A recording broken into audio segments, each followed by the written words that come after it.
enchaîner avec cette troisième découverte de ces nouveaux médias, avec cette fois-ci un ingénieur de formation qui a été aussi reporter d'images pour un média américain.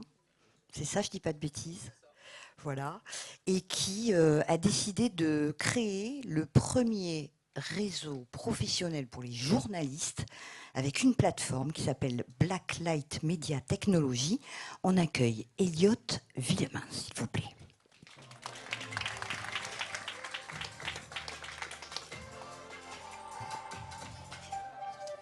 Bonjour. Bonjour Elliot, merci d'être avec nous cet après-midi. Elliot, démocratiser le cycle médiatique, voilà une belle ambition. On vous écoute. Merci. Alors, je vais commencer avec deux chiffres, 4,6 et 7. 4,6%, c'était la baisse du chiffre d'affaires de la PQR en 2023. Ça paraît pas énorme, mais en 10 ans, c'est toute une industrie qui est divisée par 2. Maintenant, j'ai un petit bug, j'ai pas l'habitude de faire des discours. C'est pas grave. 7, ah oui, non, 7, il vient après. Donc 4,6. Sinon, on discute ensemble. Oui, on peut discuter. Une idée, je vous pose une question, vous allez voir, ça va bien se passer. Ah, j'ai un blocage. Mais c'est pas grave, ça arrive à tout le monde. Oui, alors le 7, il vient un petit peu après. Vous savez quoi, Elliot ? Je vais vous proposer un truc. Excusez-moi. Vous allez nous raconter votre média avec ça, là. Au lieu d'avoir préparé quelque chose, racontez-nous ce qu'est ce média. Allez-y. Alors, Blacklight, c'est en fait c'est une start-up qui a pour ambition de permettre aux journalistes, et notamment aux jeunes journalistes, d'être embauchés dans la presse. Parce qu'aujourd'hui, je vais du coup mentionner le 7, 7 ans, c'est ce qui sépare le diplôme du premier CDI pour les journalistes en France. Et 7 ans, c'est énorme. Ça laisse à beaucoup l'opportunité de carrément abandonner. Et donc, notre idée, c'était d'abord d'analyser comment est-ce qu'on recrute dans la presse.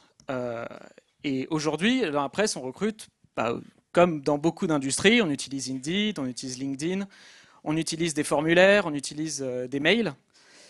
Et quand on est jeune, on n'a pas un CV très très fourni, on n'a pas des années d'expérience. Tout ce qu'on a, c'est des petits travaux, c'est des projets, c'est son ambition, sa passion. Et ça, on ne peut pas la montrer. Donc, ce qu'on s'est dit, c'est qu'on va permettre à n'importe quel journaliste d'abord de pouvoir créer un portfolio où il va pouvoir montrer toute son expérience, tous ses articles, mais aussi ne pas se limiter juste à la presse écrite, tout ce qui va être images, vidéos, interventions, podcasts, parcours, en gros. Et ça, on va l'intégrer du côté de la presse avec un ATS. Un ATS, c'est un petit peu comme LinkedIn, c'est un peu comme Indeed.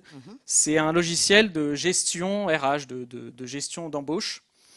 Et donc, on s'est donné pour mission de créer la plateforme de recrutement des journalistes qui permet non seulement de recruter des journalistes en France, mais aussi, avec les particularités de la presse, on sait très bien que dans la presse, on n'embauche pas qu'en CDI. On prend aussi de la pige, des freelances, des reporters, des correspondants aux quatre coins du globe. Et donc, tous ces portfolios, on s'est dit qu'on allait utiliser la magie de l'IA pour les avoir déjà traduits dans la langue du recruteur, automatiquement, d'avoir tous les contenus triés par thème, par média, par type, de manière à ce que pour le recruteur, au lieu de passer des heures à traverser des mails remplis de liens vers des articles qu'il doit copier-coller, et au final il finit avec 50 fenêtres ouvertes, il a une fenêtre, Blacklight, où il a tous ces différents profils qu'il va pouvoir demander à avoir trié de certaines manières. On utilise de l'IA par exemple pour permettre aux recruteurs de juste dire je cherche un journaliste qui est expérimenté sur l'Ukraine, qui y a été, qui s'exprime bien, qui est à l'aise en anglais et en ukrainien. Et on va pouvoir vous donner uniquement les profils qui correspondent à ces critères. Et donc ça facilite du côté des recruteurs de trouver les bons profils. Du côté des journalistes, on leur permet du coup d'être embauchés plus facilement. Et on permet aussi, et ça c'est vraiment en se projetant à l'avenir, Blacklight a pour ambition de devenir un réseau qui permet aux journalistes de travailler à travers la plateforme.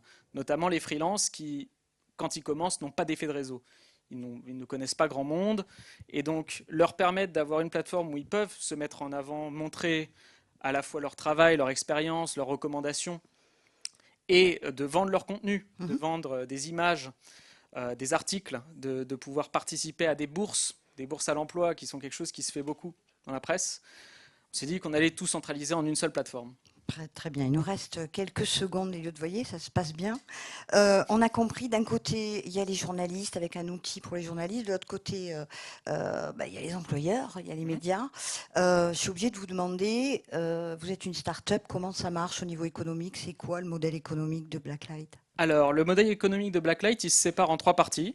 La première, comme beaucoup de solutions de recrutement, c'est un abonnement pour les médias. Du côté des journalistes, on a aussi un abonnement Blacklight Plus qui leur permet d'avancer sur la personnalisation de leur profil. Et donc, c'est un petit abonnement, mais c'est une part significative quand même de notre chiffre d'affaires.